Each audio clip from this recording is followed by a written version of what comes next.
শুধু কয়েকজন নেতার জীবন যায় নাই, আমাদের অসংখ্য কর্মীকে খুন করা হয়েছে, প্রশ্রয়ের নামে দুনিয়া থেকে বিদায় করা হয়েছে, ধরে নিয়ে গুম করা হয়েছে, আমাদের ঘরদুয়ার লুণ্ঠন করা হয়েছে, চাকরি থেকে বিতাড়িত করা হয়েছে, আমাদের জমি থেকে আমাদেরকে তুলে দেওয়া হয়েছে, এমনকি কাউকে কাউকে দেশেও থাকতে দেওয়া হয়নি।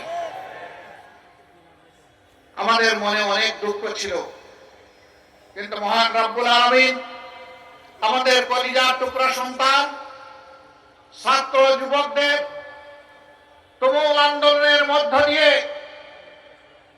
আপামর জনগণের সহযোগিতায় আল্লাহ তাআলা ফেসিবাদকে দুনিয়া থেকে বিদায় করেছেন, বাংলাদেশ থেকে বিদায় করেছেন। অ্যাডভোকেট রুহুল আমিন বলেছেন, কবরস্থান, মসজিদ, পেগোডা, মন্দির, রাস্তাঘাট, পুল কালভার্ট সবগুলাতে পার্সেন্টেজ বসিয়ে সম্পদ লুণ্ঠন করা হয়েছে। না, সম্পদ লুণ্ঠন করে তারা পালিয়ে গেছে, কারণ তারা এতটাই অপরাধ করেছে।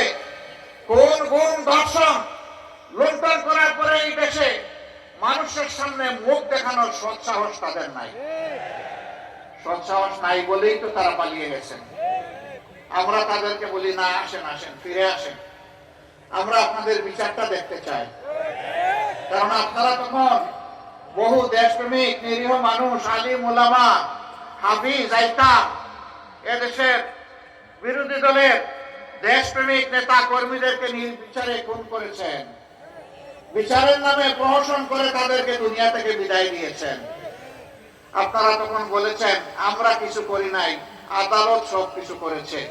আমরাও আপনাদেরকে আদালতের কাছে সমঝাতে চাই, আসেন, ফিরে আসেন, এই দেশে আসেন, সৎসাহস থাকলে আসেন।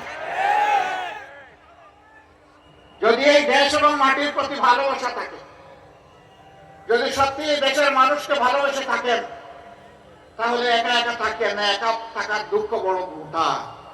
চলে আসেন, আমাদের কাছে আসেন, আমরা কাশেমপুরে আপনাদেরকে ভালো জায়গা করে দেব। এই কাশেমপুরের ভাত আল্লাহ আমার কপালে জুটায়নি, যদিও আমি বারবার জেলে গিয়েছি। জেলের ভাত আমার কিন্তু কিসমতে আসেনি। তো লোকেরা আমাকে জিজ্ঞেস করে, আপনি এতদিন বছরের পর বছর জেলে থাকলেন, আপনি জেলের ভাত খান নাই? আমি বললাম, না, আমি 12 বছর আগে ভাত এবং রুটি খাওয়া ছেড়ে দিয়েছি, তো এই জন্য জেলের ভাত আমার কিসমতে উঠে নাই। হ্যাঁ, আমি না খাই, কিন্তু আমার সঙ্গীদেরকে তারা খাওয়াইছে। আমিও বাধ্য হয়ে সরকারের পচা বাসে যা ওখানে দিয়েছে খেতে বাধ্য হয়েছি, তাতেও আমাদের কোনো দুঃখ নাই। আমাদের দুঃখের একটাই জায়গা, আমাদের দেশটা সব কিছু আপনারা ধ্বংস করে দিলেন। আমাদের শিক্ষা ব্যবস্থা, স্কুল, কলেজ, ইউনিভার্সিটিকে মুঘল বাহিনীর হাতে তুলে দিলেন।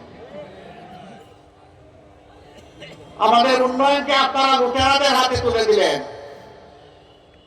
বাংলাদেশ থেকে 26 লক্ষ কোটি টাকা আপনারা বিদেশে পাচার করলেন। দেশকে গড়লেন না, কিন্তু বিদেশের মাটিতে বেগম পাড়া করলেন। নির্বাচন ব্যবস্থাকে ধ্বংস করে দিয়ে এখানে যারা বসে আছেন, তাদের কমপক্ষে 40% মানুষ, আমি বিশ্বাস করি, গত 15.5 বছর তারা কোনো ভোট দিতে পারেন। কি অপরাধ তারা করেছিলেন?